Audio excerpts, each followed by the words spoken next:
Capítulo 10. O acompanhamento e a abordagem multidisciplinar.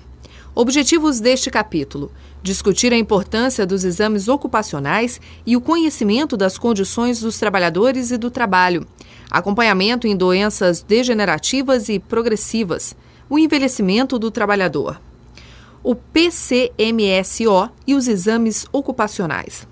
Feita a contratação, o acompanhamento adequado ao trabalhador com deficiência ou reabilitado deve ser minuciosamente planejado e executado, com o objetivo de evitar agravos à saúde relacionados ao trabalho, bem como identificar novas adaptações, ajustes nos processos e ambientes de trabalho que sejam necessários com o passar do tempo.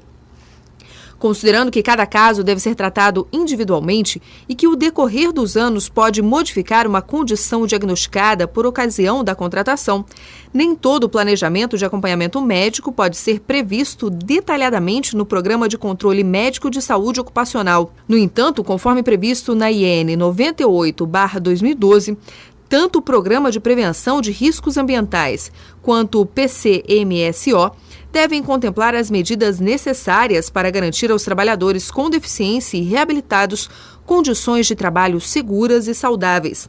Portanto, a atenção à saúde destes trabalhadores deve ser incorporada no planejamento do PCMSO, incluindo avaliações de saúde diferenciadas e possíveis exames complementares não previstos na NR7, de acordo com o perfil de trabalhadores nesta condição.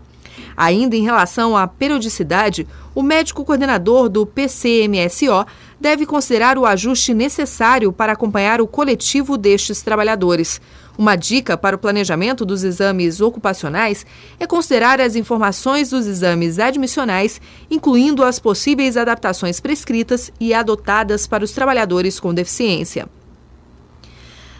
Além do Programa de Prevenção de Riscos Ambientais e do PCMSO, as análises ergonômicas do trabalho precisam ser adequadas para diferentes tipos de trabalhadores, sempre que, em uma mesma atividade ou tarefa, pessoas com limitações de diferentes tipos ou grau de severidades estejam envolvidas. Aqui vale ressaltar a importância de que a pessoa com deficiência participe da análise ergonômica do trabalho, contribuindo para encontrar as adaptações mais adequadas a cada caso. Para o bom encaminhamento dos exames periódicos, é imprescindível que o médico coordenador tenha bom conhecimento da condição de saúde daqueles trabalhadores. Como as deficiências físicas, visuais, auditivas, intelectuais ou mistas podem ter inúmeras causas, congênitas, traumáticas, decorrentes de doenças infecto-contagiosas, vasculares, reumáticas, neurológicas, ortopédicas, iatrogênicas, dentre muitas outras, cabe ao médico coordenador aprofundar seu conhecimento de acordo com o perfil de trabalhadores que acompanha, para que, durante os exames periódicos, possa avaliar tanto os possíveis agravos à saúde como eventuais progressos da condição original. No caso de os exames periódicos serem conduzidos por médico examinador, cabe ao médico coordenador fazer orientação apropriada para não prejudicar o monitoramento de saúde deste trabalhador. Quando uma mudança da condição de saúde ou da funcionalidade for identificada em um exame periódico, é necessário revisar as possíveis adaptações de trabalho já implementadas de forma a garantir que estas ainda são eficientes, ou se novas adaptações são necessárias. Neste caso, o trabalho em equipe multidisciplinar é recomendado, bem como a participação da pessoa com deficiência que será beneficiada. No caso de trabalhadores reabilitados, vale lembrar que existem trabalhadores que passam pelo processo formal de reabilitação, incluindo a emissão de certificado, mas nem todos os trabalhadores que passam por reabilitação profissional preenchem os critérios para que se habilite ao preenchimento de cotas. Muitos apresentam restrições para determinadas atividades-tarefas, independente do atendimento aos critérios de deficiência definidos por lei. Por outro lado, pessoas que apresentem alterações de função e da estrutura do corpo, mesmo sem nunca terem realizado atividade laboral, com contrato formal e vinculação com a Previdência Social, podem procurar em instituições credenciadas ou centros de reabilitação da Previdência Social para participar do processo de habilitação profissional desenvolvido ou homologado pelo INSS, que lhe propiciará as condições necessárias à inclusão no mercado de trabalho, inclusive ocupando vagas destinadas à cota de deficiente na condição de habilitado. Independente da condição de seleção do candidato a emprego, deve ser assegurado aos seus direitos trabalhistas e a acessibilidade ao local de trabalho e no local de trabalho. Durante o exame de retorno ao trabalho, seja para trabalhador reabilitado ou por afastamento temporário de pessoa com deficiência, tanto a funcionalidade quanto as adaptações do trabalho devem ser reavaliadas. Para fins práticos, o exame de retorno ao trabalho pode ser percebido como um novo admissional, com todos os cuidados inerentes a este tipo de avaliação. Dependendo das categorias profissionais existentes na organização ou da natureza da função, é recomendável a participação de outros especialistas para compor a equipe de avaliação, além do médico do trabalho. Por exemplo, o engenheiro de segurança, ou higienista ou ergonomista poderá avaliar as condições de trabalho com foco nos riscos ocupacionais da atividade, as condições de acessibilidade e utilização com segurança dos espaços de trabalho e de circulação, incluindo as rotas de fuga. Profissionais de recursos humanos, psicólogos e assistentes sociais podem proporcionar uma análise dos aspectos psicossociais inerentes às atividades a serem desenvolvidas, bem como na adaptação do candidato ao novo emprego. Da mesma forma, é essencial a participação de profissionais da carreira almejada, uma vez que, por meio de seu conhecimento e experiência no trabalho a ser realizado, subsidiam informações sobre as atribuições e tarefas essenciais do cargo pretendido e opinam sobre a execuibilidade de propostas de adaptação apresentadas. Ao final deste processo de avaliação, a equipe deverá emitir parecer conclusivo, observando as necessidades diferenciadas do candidato sobre o enquadramento ou não como pessoa com deficiência de acordo com a legislação. É preciso apresentar também a compatibilidade da deficiência com as atribuições do cargo pretendido, as recomendações referentes a restrições e exigências de adaptações e adequações a partir das considerações e recomendações de cada componente da equipe. De acordo com a NR7, os exames ocupacionais devem ser conduzidos sem custos para os trabalhadores, compreendendo a avaliação clínica, anamnese ocupacional e exame físico e mental e os correspondentes exames complementares. No caso de pessoas com deficiência e a critério médico, os exames complementares necessários podem variar de acordo com a condição apresentada. Os exames complementares podem ser individualizados, em alguma situação particulares, tanto para facilitar o acesso e a realização, como para evitar constrangimentos desnecessários. Por exemplo, não é razoável solicitar um teste ergométrico para um cadeirante. Assim, conhecer a condição do trabalhador é necessário para que a solicitação de exame seja adequada, seja pela suspensão ou substituição de um determinado exame. O exame médico admissional deve ser realizado antes que o trabalhador assuma suas atividades e o exame médico periódico com intervalo variado, sendo que para os trabalhadores acometidos por doenças crônicas, os exames deverão ser anuais ou repetidos em intervalos menores, a critério do médico encarregado ou se notificado pelo médico agente da inspeção do trabalho ou ainda como resultado de negociação coletiva de trabalho. No caso do trabalhador se ausentar por período igual ou superior a 30 dias por motivo de doença ou acidente, de natureza ocupacional ou não, ou parto, seu exame médico de retorno deverá ser realizado obrigatoriamente no primeiro dia de sua volta às atividades empregatícias. Já para o exame médico de mudança de função, é imprescindível que ele ocorra antes que se inicie na nova colocação, entendida aqui como toda e qualquer alteração de atividade, posto de trabalho ou de setor que implique na exposição do trabalhador a risco diferente daquele a que estava exposto antes da alteração. Por fim, o exame médico demissional deverá ser feito até a data da homologação do desligamento, podendo ser dispensado em função da data da realização do último exame médico ocupacional. Uma boa história clínica e um primoroso exame físico, adaptado conforme necessidade, são a base para uma avaliação bem feita. É preciso conhecer o que ocasionou a deficiência, a data e a circunstância de seu acontecimento e se é um processo estabilizado ou em progressão. Também faz parte deste processo de avaliação estabelecer o grau de limitação e a capacidade residual do examinado, assim como suas expectativas em relação ao trabalho e seus temores e expectativas. Ao final de cada exame médico ocupacional, é emitido o atestado de saúde ocupacional, no qual se determina a condição de apto ou inapto para o trabalho. Quando necessário, o campo de observação deve ser utilizado para explicitar as recomendações e restrições, respeitados o sigilo das informações do paciente. Nenhuma informação que possa gerar constrangimento por tornar-se pública deve ser descrita no ASO. Sensibilização de equipes na inclusão da pessoa com deficiência. Qualquer novo trabalhador quer se sentir acolhido e bem-vindo em um novo ambiente de trabalho. Daí a importância da parceria entre o médico do trabalho e a área de recursos humanos, desde o início do processo de contratação. Selecionados os candidatos que serão submetidos ao exame médico admissional, a área da saúde deve ser informada sobre os tipos de deficiência e de que natureza, sobre as exigências para desempenho do cargo ou função para o qual está sendo selecionado e informações sobre o local onde irá trabalhar. Com base nessas informações, o candidato deve ser convocado para exame médico, que deve ser iniciado para entrevista com o médico para que possa planejar o escopo do exame e a necessidade de realizar exames complementares que constam das rotinas de avaliação da aptidão para o trabalho. Afinal, a equipe de saúde faz parte deste acolhimento e seguirá acompanhando estes trabalhadores. É também necessário que a organização se prepare para receber as pessoas com deficiência, sejam eles novos trabalhadores ou reabilitados. Para tanto, é preciso considerar que a inclusão é algo que se deve ser amplamente discutido e cuidadosamente planejado, a fim de que a iniciativa seja bem-sucedida. Por mais que haja uma política de inclusão, com intervenções que visem a sensibilização de toda a organização, cada nova contratação deve ser precedida de um reforço da equipe que receberá o novo trabalhador.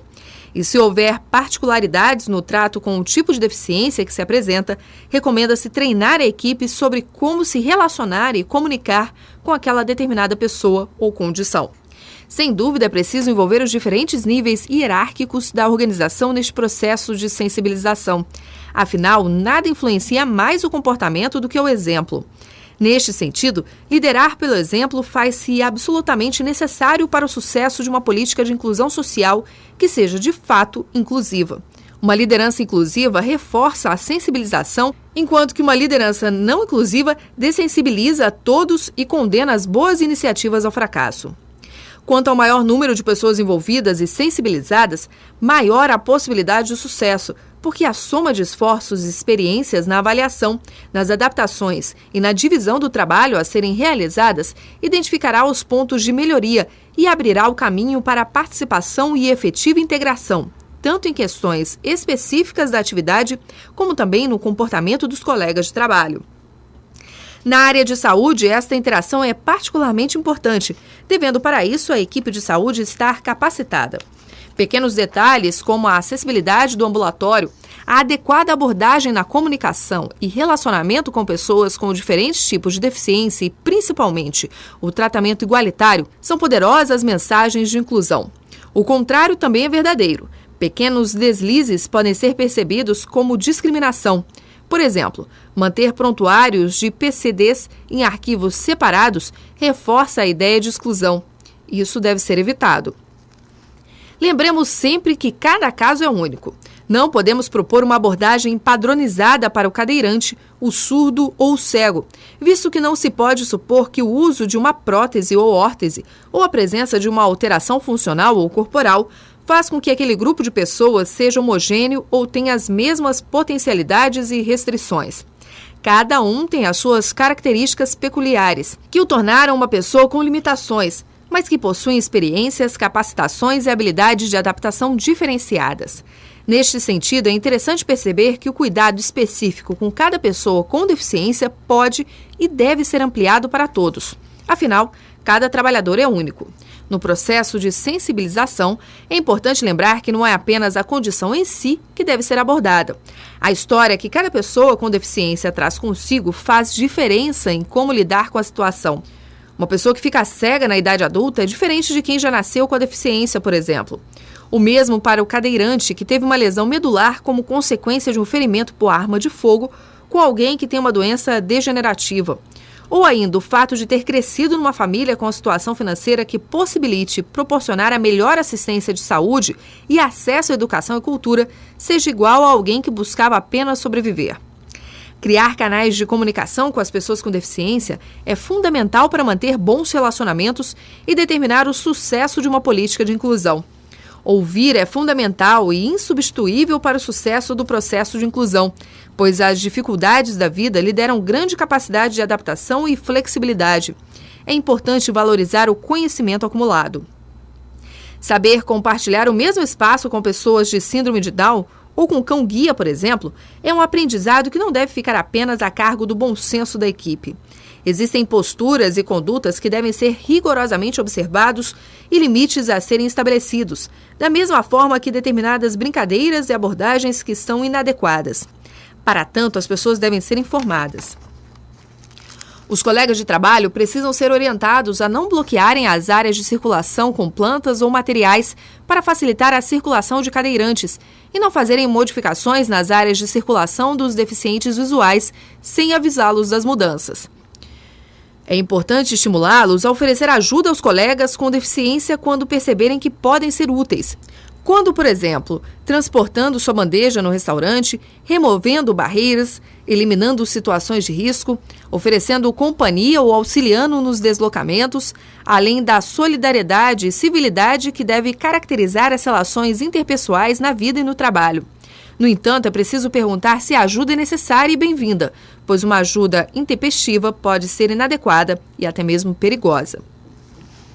O trabalhador reabilitado. Ao ser encaminhado para a reabilitação profissional, o trabalhador irá participar de cursos e treinamentos com a finalidade de se capacitar para assumir sua nova função. Sendo que a última etapa é a realização de estágio de 30 dias, podendo ser prorrogado no trabalho para o qual foi preparado. E este processo pode ocorrer tanto no local em que já possui o vínculo empregatício ou ser realizado em uma empresa conveniada à Previdência Social. No primeiro caso, o seu histórico de saúde, de seu acidente ou doença que motivou a reabilitação é em geral conhecido em detalhes e o processo acompanhado desde o afastamento até a sua volta ao trabalho.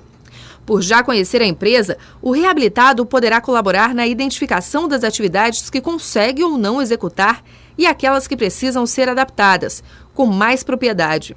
Em contrapartida, quando o profissional é encaminhado para finalizar seu treinamento em empresa conveniada, as mudanças e adaptações necessárias poderão ser finalizadas durante o processo de conclusão de seu estágio. Em ambas as situações, após a conclusão de seu processo de reabilitação, o INSS emite um certificado indicando a atividade para a qual o trabalhador foi capacitado profissionalmente. A seguir, é encaminhado para avaliação médica, que pode ser de retorno ao trabalho, se for permanecer na empresa, ou de desligamento, se for admitido na empresa conveniada em que finalizou seu período de estágio. É preciso considerar que, nos casos de reabilitação profissional, há um envolvimento emocional maior, pois se trata de uma pessoa que, devido a uma situação indesejada e inesperada, tem uma sequela ou limitação. Frequentemente, o empregado se encontra mais vulnerável, pois ainda está se recuperando e se adaptando à nova realidade. Assim, pode ser mais adequado uma mudança do tipo ou local de trabalho como alternativa a ser avaliada, se o trabalho no posto de trabalho anterior for desaconselhado ou tiver sido contraindicado. Outro recurso que pode ser usado é a da aplicação de testes de campo, como a simulação das situações reais de trabalho realizado para avaliar o desempenho do candidato às adaptações e necessidade de restrições, assim como a efetividade das mudanças já implantadas. De posse dessas informações, o médico poderá interagir com os gestores, profissionais de RH e os futuros colegas de trabalho, para juntos e com a participação da pessoa com deficiência ou reabilitado, estabelecerem um plano de adaptações e acompanhamento. A orientação dos colegas de trabalho para criar ambiente propício ao acolhimento do colega recém-admitido ou reabilitado. O envelhecimento e a pessoa com deficiência no trabalho. Nas últimas décadas, a expectativa de vida da população brasileira tem aumentado.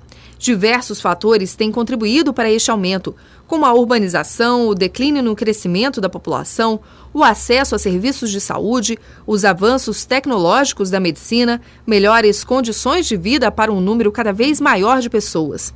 Neste sentido, manter os idosos ativos e independentes é um desafio adicional para a sociedade atual. E o envelhecimento da atual força de trabalho, incluindo as pessoas com deficiência, deve ser considerado pelos profissionais de saúde e segurança e, em especial, no acompanhamento de longo prazo destes trabalhadores. Cabe então ao médico do trabalho acompanhar as pessoas com deficiência, considerando minimamente 3 aspectos. O primeiro é a história natural da doença, em especial nos casos de doenças degenerativas, que podem apresentar progressão das condições e limitações atuais. Para isto, o médico do trabalho deve estar familiarizado e atualizado em relação ao conhecimento científico sobre uma determinada condição que deva ser acompanhada.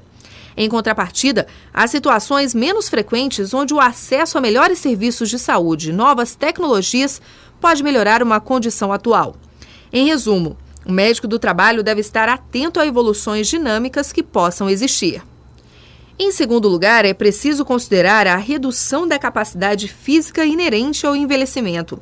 Avaliar se o envelhecimento agrava uma condição pré-existente, se o estilo de vida de um indivíduo ou suas condições de vida, trabalho, acesso a serviços de saúde, condições de moradia, suporte social, contribuem ou não para o envelhecimento saudável.